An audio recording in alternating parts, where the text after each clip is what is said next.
ऐसे परमात्मा के प्रति मैं कितना वफादार बनूं। क्यों वफादार बनूं? कि जब दिल को लगी थी चोट बड़े जोर से, तो तूने हमें मल्हम दिया, राहत दी, और आओ लाडले बच्चे कह के अपनी गोदी में बिठाया। जब ऐसे गीत सुनते हैं तो हमारी क्षमता और हमारा पुरुषार्थ कई गुना बढ़ जाता है। आज प्यारे बाबा अपने महावाक्यों में यही बता रहे हैं कि हमें बाबा के अच्छे अच्छे गीत सुनकर नशा चढ़ाना चाहिए, और जब नशा चढ़ता है तो देह का भान भूल जाता है। आज बाबा हमें याद की यात्रा पर भी समझा रहे हैं। कैसे याद करना है? लाल बत्ती करके नहीं, गीत चला के नहीं, अगरबत्ती जला के नहीं। ये तो तैयारी है। लाल बत्ती, अगरबत्ती, गीत, ये तैयारी है, ये योग नहीं है। योग है अपने को देह से न्यारा समझ लेना। अगर आप अपने आत्म स्वरूप में 3 मिनट भी स्थित हो जाते हो तो अगले 3 घंटे की अनंत ऊर्जा को केंद्रित कर लेते हो। और जब आत्मा समझते हो, अशरीरी बनते हो, तभी परमात्मा का संग हमें प्राप्त होता है, जो कल बाबा ने पूरे महावाक्य सत्संग पर चलाए। सत्संग माना सत्य आत्मा का संग, सत्य परमात्मा के साथ। तो आज बाबा हम बच्चों की मार्गदर्शना यही कर रहे हैं कि जैसे शराबी को नशा चढ़ता है तो वो तो थोड़ी देर में उतर जाता है, लेकिन आपका जो ज्ञान का नशा है, जो योग का नशा है, परमात्मा निश्चय और विश्वास का जो नशा है, ये आपका अविनाशी नशा है, अविनाशी उपलब्धि कराने वाला नशा है। तो घड़ी घड़ी अपने निज स्वरूप में स्थित होकर बाबा की याद में रहो। जब नशा होगा ज्ञान का, जब नशा होगा बाप की पहचान का, संबंध का, तो तुमसे माया दूर चली जाएगी, विक्रम विनाश हो जाएगी। तो ऐसे बाबा आज हमें सोतेले और मातेले का भी ज्ञान दे रहे हैं। सोतेले बच्चे कौन हैं, मातेले बच्चे कौन है? कल के महावाक्य हमने सुने होंगे तो बाबा ने कहा, मुझे सच्चे बच्चे प्रिय है, मुझे सर्विस करने वाले बच्चे प्रिय है। कल बाबा ने अपनी निजता और प्रियता का भेद खोला। तो सुनते हैं बाबा के ही महावाक्यों को। बाबा के महावाक्यों में 28 तारीख के महावाक्य, फरवरी फुल हो रही है आज। मीठे बच्चे, शांति चाहिए तो अशरीरी बनो।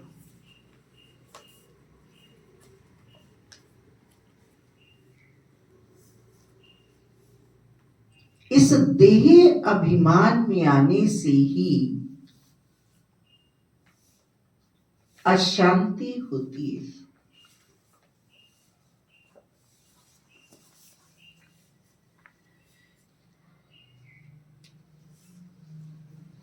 इसलिए अपने स्वधर्म में स्थित रहो।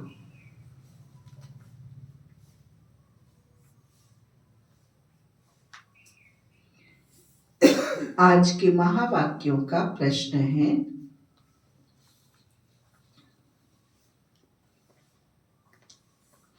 यथार्थ याद क्या है?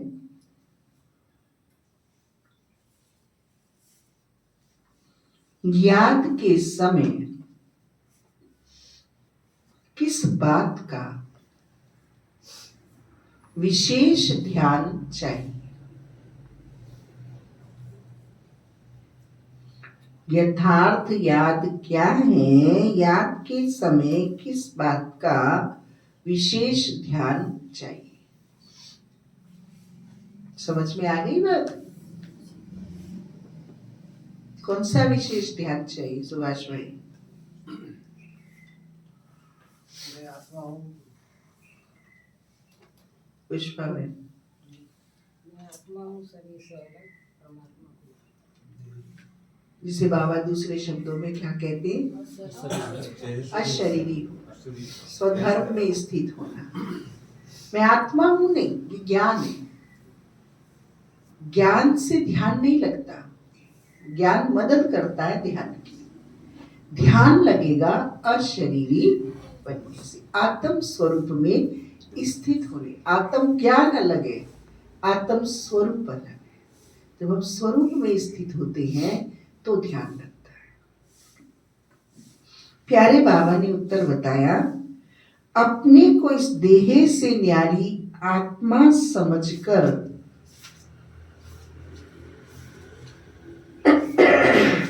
बाप को याद कर,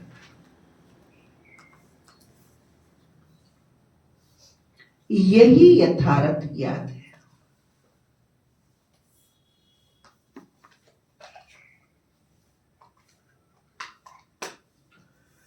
कोई भी देह याद ना आए,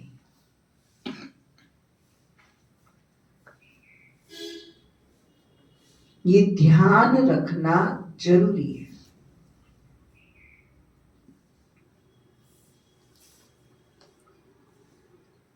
याद में रहने के लिए ज्ञान का नशा चढ़ा हुआ,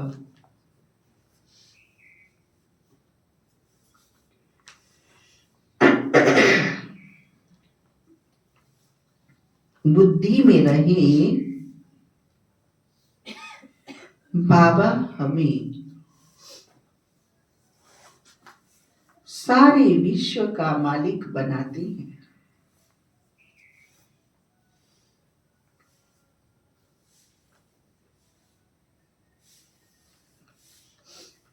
हम सारे समुद्र, सारी धरणी के मालिक बनते हैं।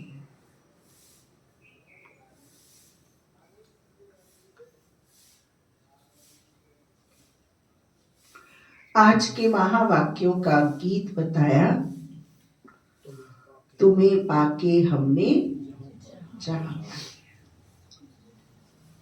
हमारे सेवा केंद्र को बाबा नए नए अनुभव कराता रहता है। आपने देखा, जब जब शिव बाबा की झांकी उस जगह पे लगती है तो वो जगह कैसी हो जाती है, बोलो कैसी हो जाती है, और रोज कैसी पड़ी रहती है।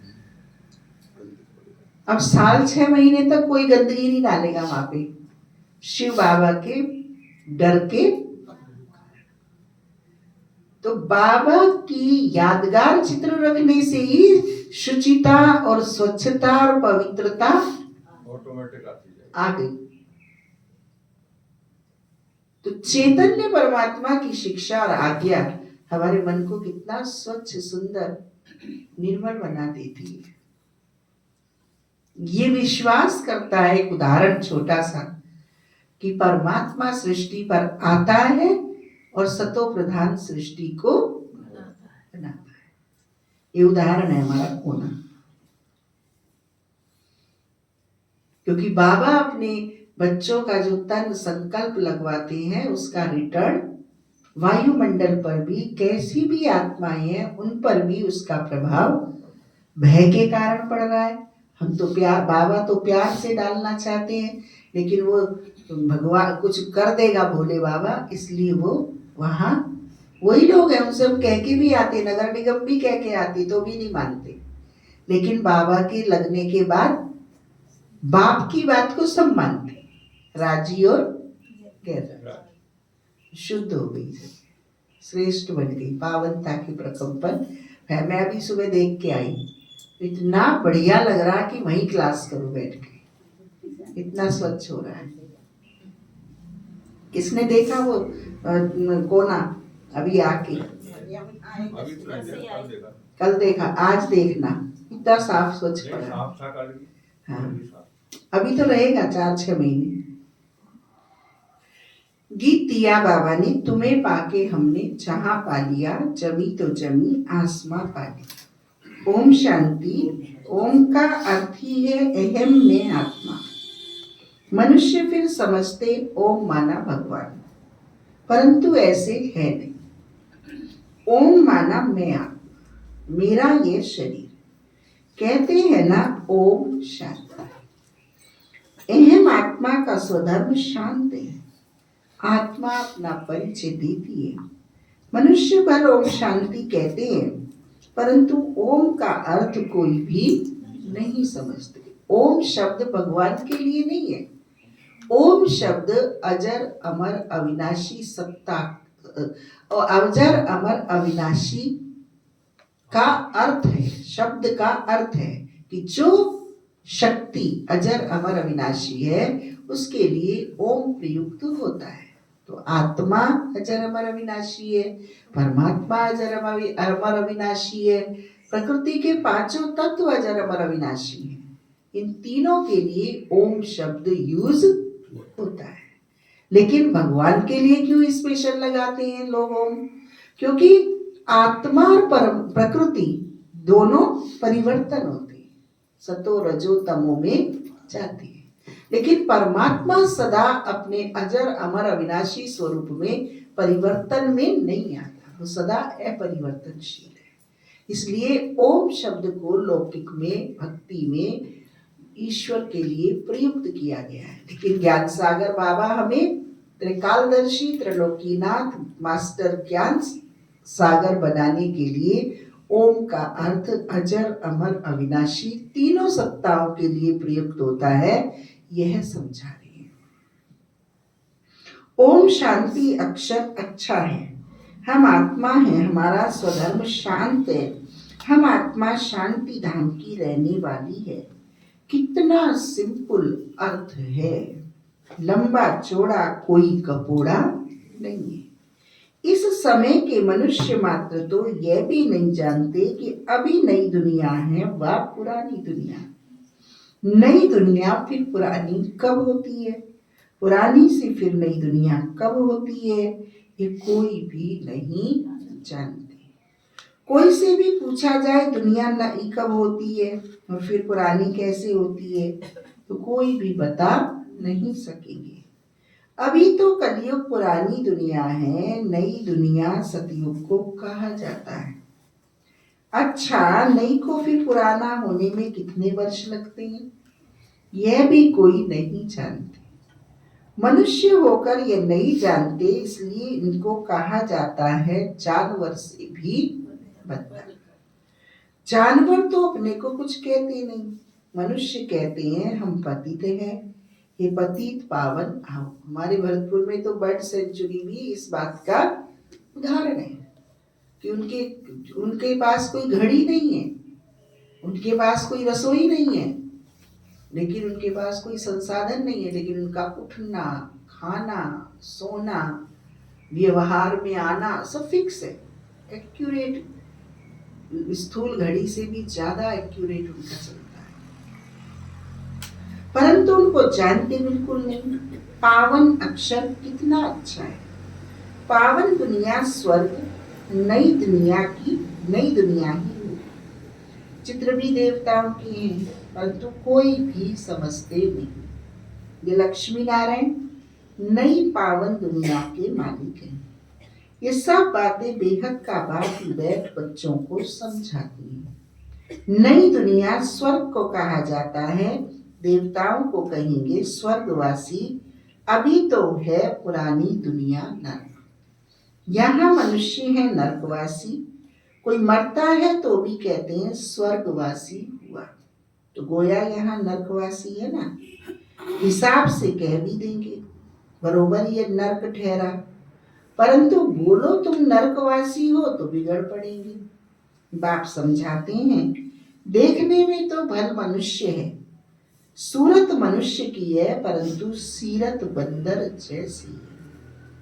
यह भी गाया हुआ है ना, खुद भी मंदिरों में जाकर देवताओं के आगे गाते हैं, आप सर्व गुण संपन्न अपने लिए क्या कहेंगे, हम पापी नीच हैं। परंतु सीधा कहो कि तुम विकारी हो तो बिगड़ पड़ेंगे। इसलिए बाप सिर्फ बच्चों से ही बात करते, समझाते, क्योंकि हमारा सिस्टम अंदर का सेटअप सेट हो गया, सोच का सेटअप, बुद्धि का सेटअप सेट हो गया। हमें अपूर्णता संपूर्णता, विकारीपन अधिकारीपन दोनों दिख रहे। दुनिया वालों को तो गाते हैं लेकिन समझते नहीं। अभी तुम हो संगम युग वासी, तुम पवित्र बन रहे हो। जानते हो हम ब्राह्मणों को शिव बाबा पढ़ाते हैं, वे पतित पावन हैं। हम सभी आत्माओं को ले जाने के लिए बाप आए हैं। कितनी सिंपल बातें हैं। बाप कहते हैं बच्चे तुम आत्माएं शांति धाम से आती हो पार्ट बजाए। इस दुख धाम में सभी दुखी हैं, इसलिए कहते हैं मन की शांति कैसे हो। ऐसे नहीं कहते आत्मा की शांति कैसे। अरे तुम कहते हो ना ओम शांति, क्योंकि आत्मा योग नहीं लगाती। आत्मा मन बुद्धि के द्वारा एकाग्र होती है, तो मन उसका प्रसन्न स्वस्थ शक्तिशाली चाहिए। मन का जैसा ऊंचा लक्ष्य होगा वैसे लक्षण आ जाते। जितनी आत्मा शक्तिशाली होगी उतना मन अपने लक्ष्य पर दृढ़ होगा, और जितना ऊंचा लक्ष्य उतने ऊंचे लक्षण। ब्रेन और माइंड हमारी बहुत अच्छी शक्ति है जो आत्मा को सशक्त बनाने में मददगार बनती है। फिर शांति मांगते क्यों हो? अपने को आत्मा भूल देह अभिमान में आ जाती है। आत्माएं तो शांति धाम की रहने वाली है, यहाँ फिर शांति कहाँ से मिलेगी? अशरीरी होने से ही शांति होगी। शरीर के साथ आत्मा है, उनको बोलना चलना तो जरूर पड़ता है। हम आत्मा शांति धाम से यहाँ पाठ बजाने आई हैं। यह भी कोई नहीं समझते कि रावण ही हमारा दुश्मन है। कब से ये रावण दुश्मन बना है यह भी कोई नहीं जानते। बड़े बड़े विद्वान पंडित आदि एक भी नहीं जानते कि रावण है कौन। अभी हमें पता नहीं था अज्ञान का, हमारी अज्ञान में जीवन चल रही थी। लेकिन अज्ञान का बोध हुआ तो अज्ञान से दूरी बनाई, तो अज्ञान क्या करता है? हमसे शत्रुता करता है, लड़ाई करता है।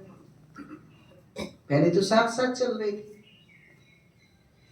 यह भी कोई नहीं जानते, बड़े बड़े विद्वान पंडित आदि एक भी नहीं जानते कि रावण है कौन। है रावण?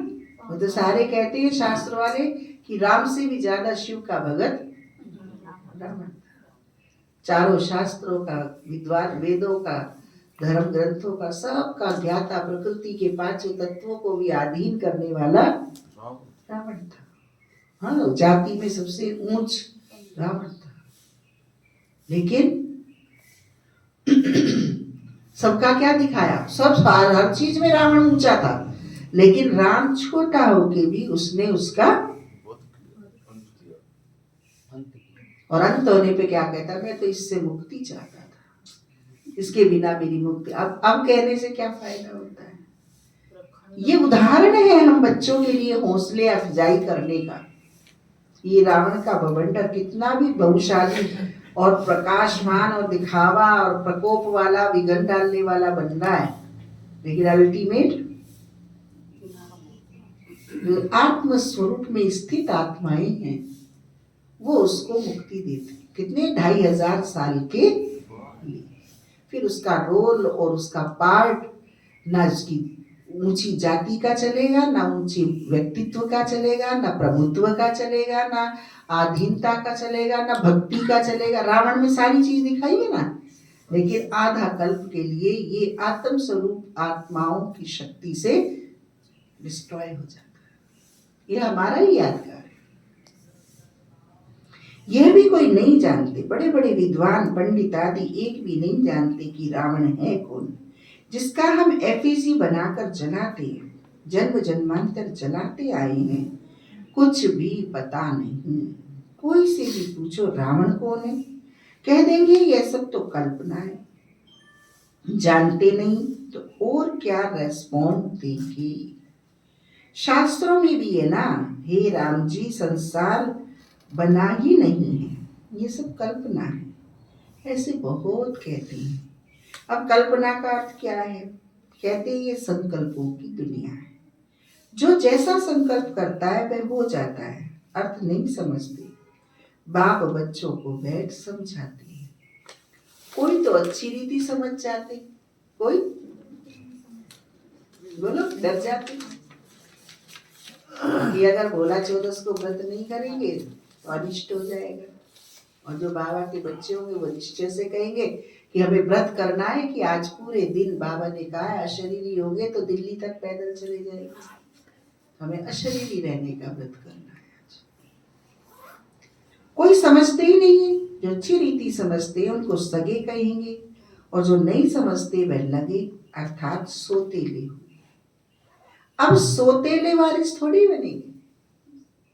बाबा के पास मातेले भी हैं तो सोतेले भी हैं। मातेले बच्चे तो बाप की श्रीमत पर पूरा चलते हैं, सोतेले नहीं चलेंगे। कभी कभी मन होगा भी करें तो बातें ऐसी आ जाएगी जो कर नहीं सकेंगे, क्योंकि टेव ही छोड़ दी ना।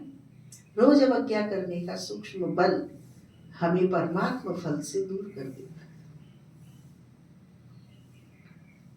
बाप कह देते ये मेरी मत पर नहीं चलते, रावण की मत पर है। राम और रावण दो अक्षर हैं। राम राज्य और रावण राज्य अभी है संगम। बाप समझाते हैं ये सब ब्रह्मा कुमार ब्रह्मा कुमारियां शिव बाबा से वर्षा ले रहे हैं। तुम लेंगे, श्रीमत पर चलेंगे? तो कहते हैं कौन सी मत? बाप श्रीमत देते हैं कि पवित्र बने। कहते हैं हम पवित्र रहें, फिर पति ना माने तो मैं किसकी मानूं? वह तो हमारा पति परमेश्वर है, क्योंकि भारत में ये सिखलाया जाता है कि पति तुम्हारा गुरु ईश्वर आदि सब कुछ है। परंतु ऐसा कोई समझते नहीं। उस समय हाँ कह देते, परंतु कुछ भी नहीं है, परंतु मानते कुछ भी नहीं। फिर भी गुरुओं के पास मंदिरों में जाते रहते हैं। पति कहते हैं तुम बाहर मत जाओ, हम राम की मूर्ति तुमको घर में रख कर देते हैं, फिर तुम अयोध्या आदि में क्यों भटकती? तो मानती नहीं। यह है भक्ति मार्ग के धक्के। वे जरूर खाएंगे, कभी मानेंगे नहीं। समझते हैं वह तो उनका मंदिर है। अरे तुमको याद राम को करना है कि मंदिर?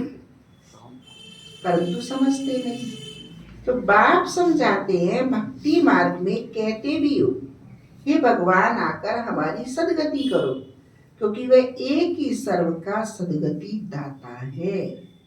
अच्छा वह कब आते हैं यह भी कोई नहीं जानते। बाप समझाते हैं रावण ही तुम्हारा दुश्मन है। रावण का तो वंडर है, जो जलाते ही आते हैं लेकिन मरता ही नहीं।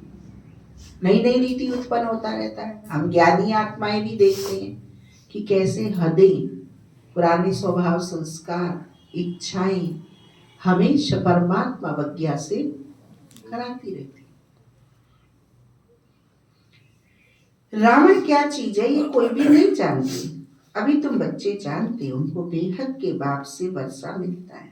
शिव जयंती भी मनाते हैं, परंतु शिव को कोई भी जानते नहीं। गवर्नमेंट को भी तुम समझाते हो शिव तो भगवान हैं। वही कल्प कल्प आकर भारत को नरकवासी से स्वर्गवासी, बैगर से प्रिंस बनाते हैं, पतित को पावन बनाते हैं। वही सर्व के सदगति दाता हैं। इस समय सभी मनुष्य मात्र यहाँ हैं। क्राइस्ट की आत्मा भी कोई न कोई जन्म में यहाँ है, वापस कोई भी जा नहीं सकती। इन सब की सदगति करने वाला एक ही बड़ा बाप है, वह आते भी भारत में है। वास्तव में भक्ति भी उनकी करनी चाहिए जो सदगति देते हैं। वह निराकार बाप यहाँ तो है नहीं, उनको हमेशा ऊपर समझकर याद करते। कृष्ण को ऊपर नहीं समझेंगे और सभी को यहाँ नीचे याद करेंगे। कृष्ण को भी यहाँ याद करेंगे। तुम बच्चों की है यथार्थ याद। तुम अपने को इस देह से न्यारा आत्मा समझकर बाप को याद करते। बाप कहते हैं तुमको कोई भी देह याद नहीं आनी चाहिए। अब कितने कितने नंबर देंगे इस पॉइंट पे हम? भगवान वाच तुमको किसी की देह याद नहीं आनी चाहिए। कितने नंबर दोगे 100 में से, 10 में से? हाँ, वैसे तो 10 में 10 मिलते। हाँ, कैसे मिलनी चाहिए 10 में से 10? देह की याद नहीं आती, देह दिखाई नहीं देती। 100 में से कितने? ध्येय तो दिखाई देती है लेकिन ध्येय याद नहीं आती है। याद किसी को करेंगे भी जाए पर ध्येय तो स्पष्ट दिखाई देगी, हम पर याद नहीं करते थे। दिखना और याद में क्या अंतर है? याद करना एक अलग बात है और दिखना तो हर कुछ चीज दिखती है, उसको याद करना वो एक अलग बात है। सुभाष भाई, देह याद आती है। वही तो बाबा कह रहा, देह को याद नहीं करना, समझना, चिंतन नहीं करना। और महेश्वर बाबा ये कहना चाह रहे हैं कि मैं जितना मैं समझ पाया हूँ, मेरा एक क्वेश्चन है, मैं मुरली के बाद इस दीदी आपसे क्लियर करूँगा इसी प्रश्न को। तो बाबा कहना चाह रहे जैसे शरीर में यदि कहीं अपने कहीं दर्द है या कहीं रोग है तो एक तो उसका विचार नहीं चलना चाहिए, एक बाबा से अटैच रहना चाहिए, बाबा की याद में रहना चाहिए। जय सिंह भैया, तुम अपने को आत्मा समझ बाप को याद करो। बाप कहते तुमको कोई भी देह याद नहीं आनी चाहिए। पूरे दिन ना आवे, शाम को आग लग जाए 9 बजे थक गई अब। नहीं, वो बात वो रिजल्ट अलग है, वो अलग स्थिति है, वो आपकी वैसे तो स्थिति। देखो विदेही बनने की कोशिश करते हैं लेकिन अभी बने नहीं है। आती है यार, आती भी है, देखती भी है, दिखाई भी देती है। उस हिसाब से देखते तो 10 में से 2-3% मुश्किल से नंबर मिलेगा ना। 100 में अभी उस स्मृति की प्रैक्टिस नहीं है दीदी कि जैसे किसी को देखे तो वो आत्मा मन में ये विचार चले कि ये आत्मा है। चले ना है कहीं शरीर रूप में ही बात करते हैं, आत्मिक रूप में बात नहीं करते हैं। वो प्रैक्टिस नहीं है पूरी, कभी कभी याद आती है वो। नहीं बोल सकूं नहीं मैं, आप कहें आगे बोल चुके आप, इससे ज्यादा टाइम नहीं है एक विद्यार्थी को। मोमबत्ती में किसी दिन पूरा भाषण रखेंगे आपका, जो खूब सारा बोलना, पूरी पौने घंटे की क्लास।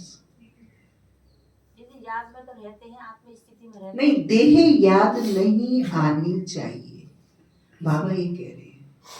देह तो याद आती है। तो वही तो पूछ रहे, जब बात को समझेंगे बाबा क्या कह रहे हैं, बाबा के नक्शे कदम, अपना नहीं विचार मिलाना, अपना सोच नहीं मिलाना, एक्सेप्ट बाबा के वर्ड। बाबा कह रहे देह याद नहीं आनी चाहिए।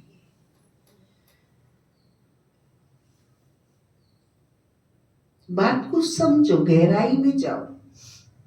आप बहुत विद्वान हो, बहुत ज्ञानी हो, मेरे से ज्यादा ज्ञानी हो सारे, बाबा से भी ज्यादा ज्ञानी हो, क्योंकि बाबा ने देह लेके कर्म नहीं किया। सृष्टि रंगमंच में आप वो काम कर रहे हो, बाबा ने भी नहीं किया, उससे भी ज्यादा ज्ञानी हो। बात इसकी नहीं है, आपकी ज्ञान की विद्वता की नहीं चल रही है, बाबा की जो बात है उसको अंदर में ले जाने की चल रही है। जब अंदर जाएगी तो वो चीज काम करेगी। बाबा कह रहे हैं तुमको कोई भी देह याद नहीं आनी चाहिए, चाहे स्वयं की है, चाहे संबंधों की है, चाहे प्रोफेशन की है, क्योंकि भगवान बिना देह के और बिना देह देखे सारे संसार को चला रहा है। ना उसकी देह है, ना वो किसी की देह को देखता है, ना वो देह को पालना, देह को संचार करता है। वो विदेही है और विदेही रहता है और विदेही होके सारे संसार को चला रहा है। तो यही वो हमसे चाहता है कि हम विदेही बने, विदेही रहें। चाहे अपनी देह, पहले तो अपनी देह नहीं भूली हमें, दूसरे की देह तो जब भूलेगी। और इसके लिए चाहिए लंबे समय का सतत अभ्यास। जैसे पिता श्री ब्रह्मा बाबा ने वृत्ति से, दृष्टि से, कृति से, बोल से, सबसे आत्मा का अभ्यास किया था, और 1-2 दिन नहीं किया था। ये अभ्यास, एक ही अभ्यास कांस्टेंट 5 वर्ष किया था। तब उसने अपने आंतरिक सेटअप को सेट किया था कि देह याद, पत्नी उसे पत्नी की भाव भासना ना दे पाए। उसकी अपनी आत्मिक पोजीशन इतनी गहरी थी, जो पत्नी साथ रह रही थी, लेकिन यह मां यशोदा ही यशोदा नहीं थी, वो भी ओम यशोदा थी। पुत्र साथ रह रहा था, लेकिन पुत्र से पुत्र के वाइब्रेशन उसको नहीं आते थे। पुत्र की पिता की वृत्ति उसकी काम नहीं करती थी, आत्मिक वृत्ति ही काम करती थी। साधना का विषय है, इसे में लवाट ठोकने का, तर्क वितर्क का विषय नहीं है। देह याद ना आए, अगर ये हमने पुरुषार्थ कर लिया, बाकी तो कोई पुरुषार्थ ही नहीं है।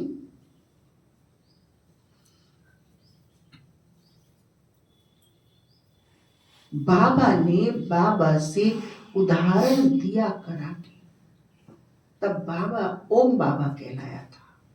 तब बाबा से साक्षात्कार होते थे। तब बाबा ने परम शक्ति के बल को अपने अंदर समाया था, और तब संसार में उसको फैलाया था। सिर्फ दर्द के समय देह भूली हुई नहीं हो, ऑलवेज मुझे प्रकाश का पुंज।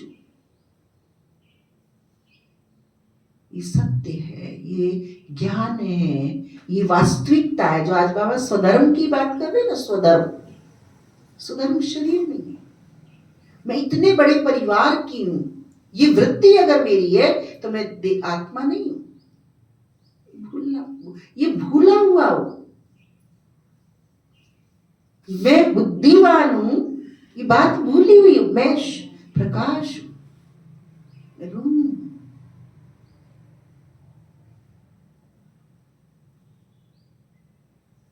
इसका नाम है देह की याद नहीं आना।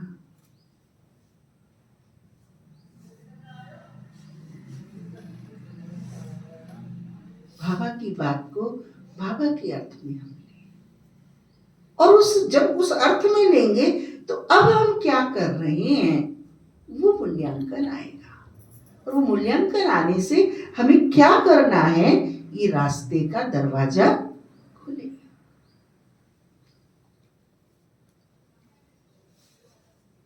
तुम बच्चों की है यथार्थ याद, तुम अपने को इस देह से न्यारा आत्मा समझकर बाप को याद करते हो। बाप कहते हैं तुमको कोई भी देह याद नहीं आनी चाहिए।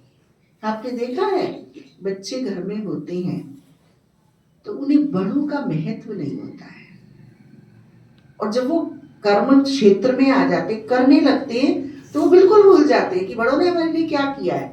हम ही तो सब कुछ कर रहे हैं, उनका नाम रोशन हम कर रहे हैं। ये भान आ जाता है, ये भाव आ जाता है। और बड़े क्या कहते हैं, लाला जिस दिन हम चले जाएंगे ना, उस दिन तुम याद करोगे ये दिन हम बैठे हुए भी क्या कर रहे हैं। ऐसे ही हम बाबा के बच्चे बाबा के शब्दों को बोलते हैं। इसे बाप बच्चे का संबंध है लौकिक में, लेकिन हमें उन शब्दों का भान ही नहीं है। बैठे हुए पिता का व्यक्तित्व और अस्तित्व क्या है बच्चे के लिए, जैसे वो बच्चा भूल जाता है। कई बार हम भी ऐसे बोल चाल चलन चिंतन चरित्र शब्दों को, जो बाबा के शब्दों को यूज तो कर रहे होते हैं, लेकिन हमें खुद को नहीं पता होता अर्थ भाव स्वरूप शक्ति क्या है इसकी। तो जज योरसेल्फ। ज्ञान माना रियलाइजेशन, और जितना ज्ञान का स्पष्टीकरण होगा, जितनी सूक्ष्मता होगी उतना रियलाइजेशन होगा, और जितना रियलाइजेशन होगा उतना आत्मा को फायदा होगा। नहीं तो ऊपर से ऊपर जा रहा है सारा मामला। तो बाबा हम बच्चों को कहते तुम बच्चों की ये यथार्थ याद। बाबा ने तो कह दी, ऑथोरिटी दे दी कि तुम बच्चों की यथार्थ याद है, पर मैं तो अंदर में जाके देखूं कि यथार्थ याद कितनी है और कितनी नहीं है। बैठा हुआ बाप दिखता नहीं है बच्चों को, परिवार वालों को, लेकिन उसका साया कितना होता है। जब वो चला जाता है और जब उसको जीवन जीना पड़ता है, तब जब उस बाप की वैल्यू समझ में आती है, तब बाप होता। ऐसे ही ज्ञान का यथार्थ, याद की यथार्थ, अगर ये बातें समझ में आ जाए तो धारणा करनी नहीं पड़ेगी, ऑटोमेटिकली होती जाएगी, वो स्वरूप निखरता जाएगा, वो ताकत आती जाएगी। तुम अपने को आत्मा समझ बाप को याद करो। बाबा हमको सारे विश्व का मालिक बनाते हैं, सारा समुद्र, सारी धरनी, सारे आकाश का मालिक बनाते हैं। अभी तो कितने टुकड़े टुकड़े हैं, एक दो की हद में आने नहीं देते, वहां ये बातें होती नहीं। भगवान तो एक बाप ही है, ऐसे नहीं कि सभी बाप ही बाप है। कहते भी हैं हिंदू चीनी भाई भाई, हिंदू मुस्लिम भाई भाई, परंतु अर्थ नहीं समझते।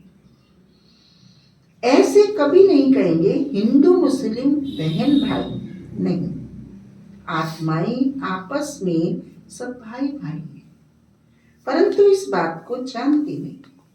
शास्त्र आदि सुनते सत्य सत्य करते रहते हैं, अर्थ कुछ नहीं, वास्तव में है असत्य झूठ। अब भगवान को तो ताकत है सारे विश्व के डिसीजन डिक्लेयर करने की, मेरे में तो नहीं है ताकत। अब मैं वही शब्दों को प्रयोग करता हूं तो क्या हो जाता है, थ्योरी अलग, प्रैक्टिकल अलग, रिजल्ट तीसरा होता है। सचखंड में सच्ची सच बोलते हैं, वहां झूठी झूठ है। कोई को बोलो कि तुमने झूठ बोला तो बिगड़ पड़ेंगे, तुम सच बताते हो तो भी कोई तो गाली देने लग पड़ेंगे। अब बाप को तो तुम ब्राह्मण ही जानते, क्या कह रहा है बाबा, बाप को तो तुम ब्राह्मण बच्चे ही जानते हो। कितनी बड़ी ऑथोरिटी हमें दे दी बाबा ने, सर जिसे कोई नहीं संसार में जानता उसको हम जानते हैं। अब कोई पूछे भी क्या जानते हो, तो तुम्हारे अंदर फिर निर्बलता तो होनी नहीं चाहिए, कमजोरी तो होनी नहीं चाहिए, मजबूरी तो होनी नहीं चाहिए, परेशानी तो होनी नहीं चाहिए, क्योंकि तुम भगवान को जानते हो, भगवान के जानकार हो। तो ये सारी चीजें वॉश आउट, क्योंकि तुम भगवान को यथार्थ रीति जानते हो। जो परम सत्य है, जो सर्वोच्च सत्य है, क्या वो जब मैं उसे जान गया तो मैं, वो मेरे काम नहीं कर सकता, और नहीं हो रहा तो जरूर कुछ ना कुछ प्रश्न है। अब बाप को तो तुम ब्राह्मण ही जानते हो। तुम बच्चे अभी दैवी गुण धारण करते हो, तुम जानते हो भी 5 तत्व भी तमो प्रधान है।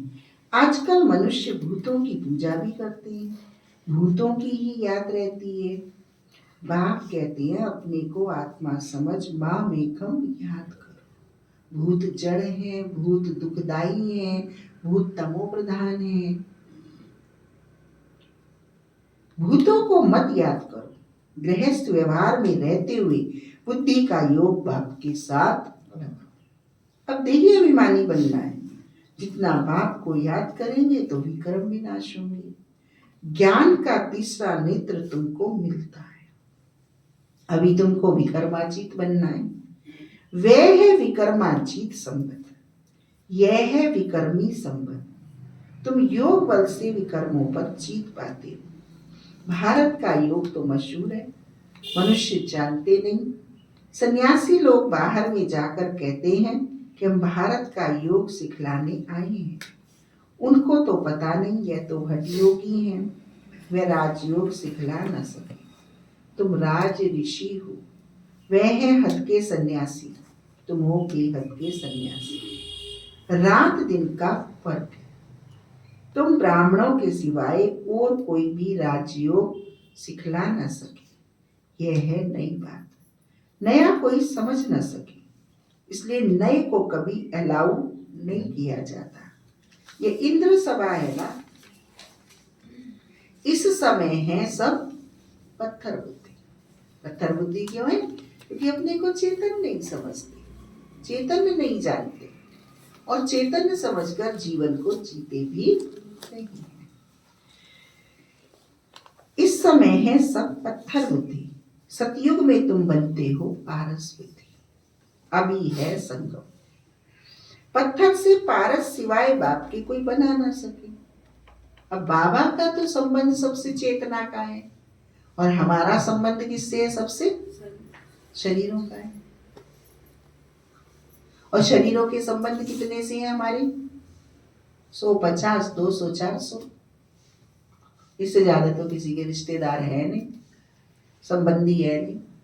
और बाबा के तो 950 करोड़ संबंध है, 950 करोड़ आत्माओं से संबंध है। पर उसका चेतन से है, जो चेतन है चेतन से संबंध रखता है, जड़ से संबंध वो नहीं रखता। हम जड़ से संबंध निभाते निभाते जड़ हो गए। इसलिए कोई के दुख दर्द होता है तो हमारी संवेदना जागृत नहीं होती। भगवान को तो 950 करोड़ों का सुख दुख व्यापता है, लेकिन वो उसके होते हुए भी मालिक फिर भी डिटैच रहता है। हम मालिक नहीं है, फिर भी कहीं तो इतने डूब जाते हैं आकंठ सुख दुख में, और कहीं हमारी संवेदना जागृत ही नहीं होती। ये पत्थर बुद्धि बना है, ये पारस बना है। तुम यहाँ आए हो पारस बुद्धि बनने के लिए। बरोबर भारत सोने की चिड़िया था ना, ये लक्ष्मी नारायण विश्व के मालिक थे ना, ये कभी राज्य करते थे। यह भी किसको पता थोड़ी है। आज से 5000 वर्ष पहले इन्हों का राज्य था, फिर ये कहाँ गए?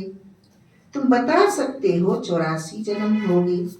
अभी तमो प्रधान है, फिर बाप द्वारा सतो प्रधान बन रहे हैं।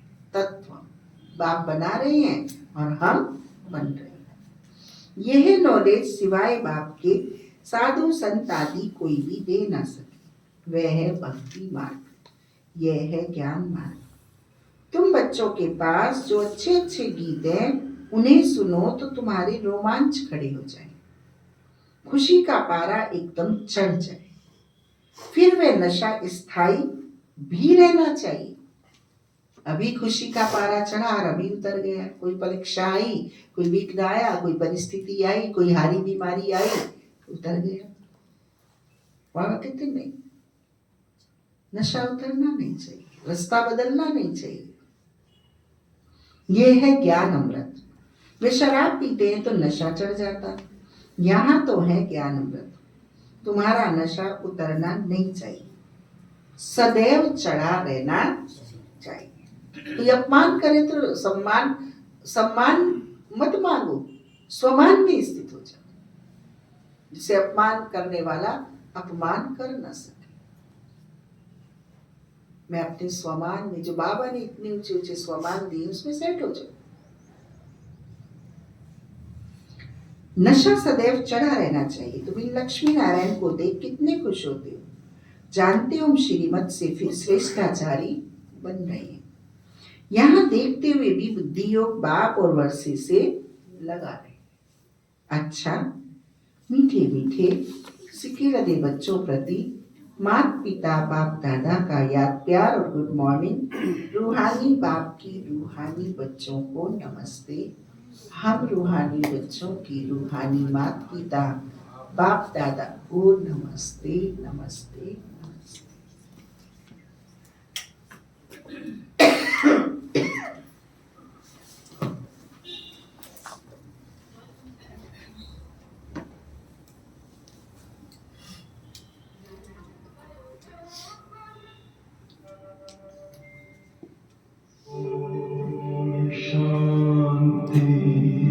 शांति, ओम शांति।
खुदा पहचानो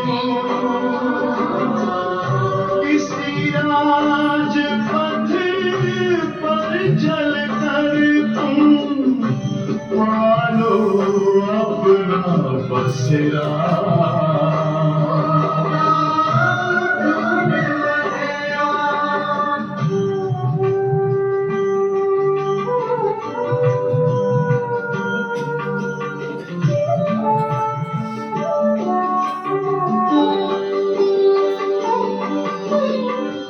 तुम हो आत्मा तन से न्यारे परमात्मा को प्यारे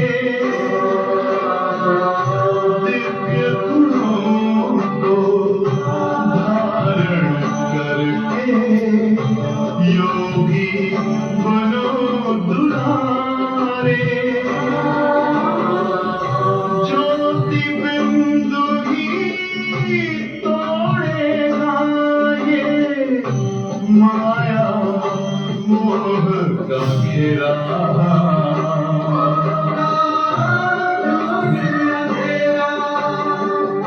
अंतर मन में ज्योति जगा लो होगा दूर अंधेरा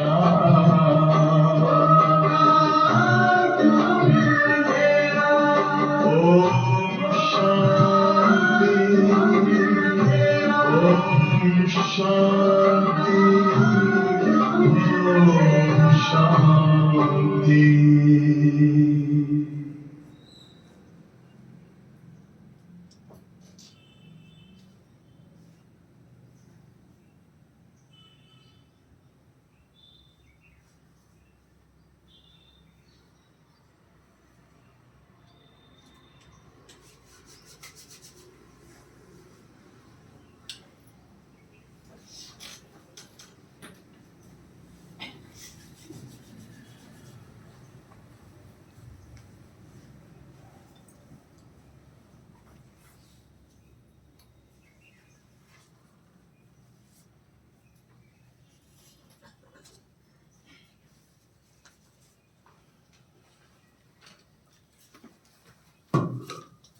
धारणा के लिए मुख्य सार। पहला पॉइंट, विकर्माजीत बनने के लिए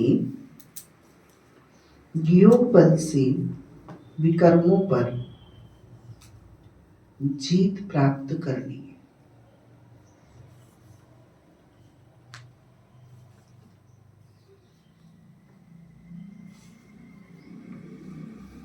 यहां देखते हुए बुद्धि योग बाप और वर्षे में लगा रही।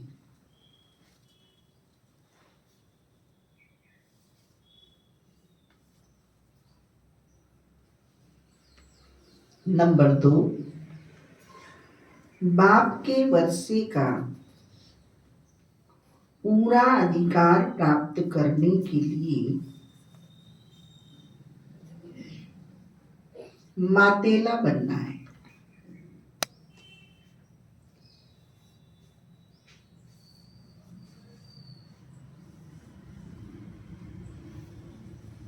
एक बाप की ही श्रीमत पर चलना है।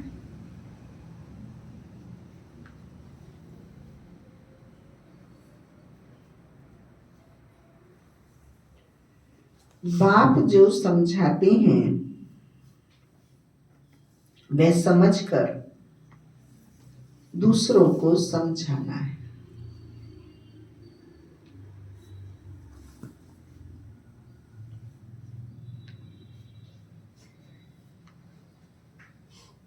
क्या कह रही बाबा? बाप जो समझाते हैं वह समझकर, जो तुमने समझा हुआ है वो नहीं, बाप जो समझाते हैं वह समझकर दूसरों को समझाना है। जो तुम्हें जानकारी है, जो तुमने पढ़ा है वो नहीं, बाप जो समझाते वो जी। आज सतगुरु बाबा ने हम बच्चों को वरदान दिया, दिव्य बुद्धि की लिफ्ट द्वारा तीनों लोकों का सैर करने वाले सहज योगी भव। दिव्य बुद्धि की लिफ्ट द्वारा तीनों लोकों का सैर करने वाले सहज योगी भव। संगम युग पर सभी बच्चों को दिव्य बुद्धि की लिफ्ट मिलती है। इस वंडरफुल लिफ्ट द्वारा तीनों लोकों में जहां चाहो वहां पहुंच सकते। सिर्फ स्मृति का स्विच ऑन करो तो सेकंड में पहुंच जाएगी, और जितना समय जिस लोक का अनुभव करना चाहो उतना समय वहां स्थित रह सकते। इस लिफ्ट को यूज करने के लिए अमृत वेले केयरफुल बन स्मृति के स्विच को यथार्थ रीति से सेट करो। ऑथोरिटी होकर इस लिफ्ट को कार्य में लगाओ तो सहज योगी बन जाएंगे। मेहनत समाप्त हो जाएगी। आज के महावाक्यों का स्लोगन है, मन को सदा मौज में रखना, यही जीवन जीने की कला है। मन को सदा मौज में रखना, यही जीवन जीने की कला है। कैसे रखना है मन को मौज में? मनमोजी बन के नहीं, बाबा की श्रीमत पर, बाबा की सत्य ज्ञान पर अपने मन को आनंदित रखना है। आज के अव्यक्त इशारे हैं, एकांत प्रिय बनो, एकता और एकाग्रता को अपनाओ।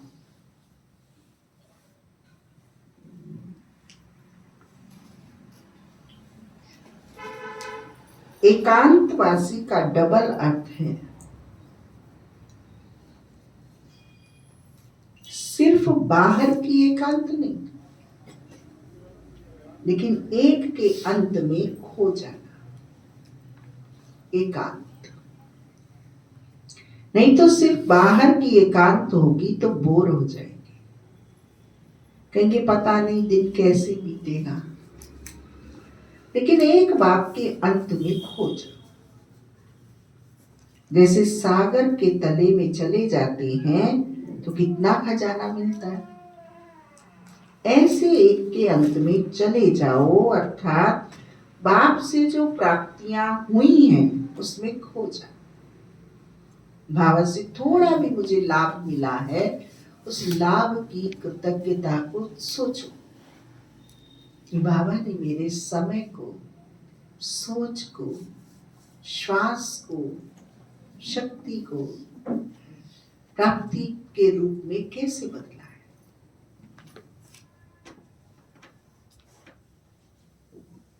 और मेरी आत्मा की खुराक जो है वो मैं कहां तक ले पा रही। बाबा जो मुझे देखना चाहता है मैं कहां तक बन पा रही, तब ये सोच चलेगा।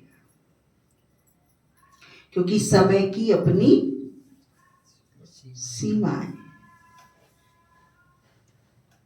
काल चक्र का समय कितना भी हो ज्यादा और कितना भी हो कम, उसका लाभ मुझे नहीं मिलने वाला। मेरी आयु की सीमा कितनी है, मेरी उम्र की सीमा कितनी है, मेरे संसाधनों की सीमा कितनी है, उसको जितना मैं अब कर लूं वो कल नहीं है। ये बाबा हम बच्चों को कहना चाह रहे हैं, बनाना चाह रहे हैं कि हम अपनी प्राप्तियों पर मन को आनंदित रखें। दिल से शुक्रिया बाबा, पल पल निकलता रहे, देह का भान भूला रहे तो आनंदित रहेंगे। तो जो परहेज बाबा ने बताए वो होते रहेंगे।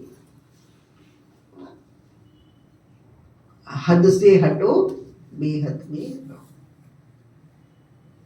अगर हद में लगे रहेंगे तो बेहद से जुड़ेंगे नहीं, फिर आनंदित नहीं होंगे, मौज में नहीं रहेंगे, खुशी नहीं मिलेगी। आत्मा को 4 रोटी चाहिए, रोज हम उसे 1 रोटी देंगे तो क्या होगा? आत्मा भूख की नजर से देखती रहेगी ना, चाहिए तो 4 और रोज ही 3 मिल रही है। महसूस करते हैं ना, जब हम बाबा के सच्चे प्यार में खोते हैं तो ये मार्जिन हमको नजर आती है। समझ के लिए भी समय और चाहिए, योग के लिए भी समय चाहिए, अपनी अंतर जगत की सेटिंग करने के लिए भी और सूक्ष्म रियलाइजेशन चाहिए। तब वो खुशी जो मुझे मिला है तब वो आनंदित होगा। अभी जो मिला है वो आनंद नहीं दे रहा है। कभी तो नशा चढ़ जाता है, कब नहीं, ज्यादातर नशा उतरा रहता है। वो नशा आज बाबा के लिए चढ़ा रहे हैं। उसके लिए हमें क्या करना है? निरंतर उस प्रैक्टिस में, उस अभ्यास में, उस स्वरूप में रहना है। बाबा तो कहते हैं प्रभु प्यार में सब क्या है? पास है। निश्चय में सब क्या है? पास है। बाबा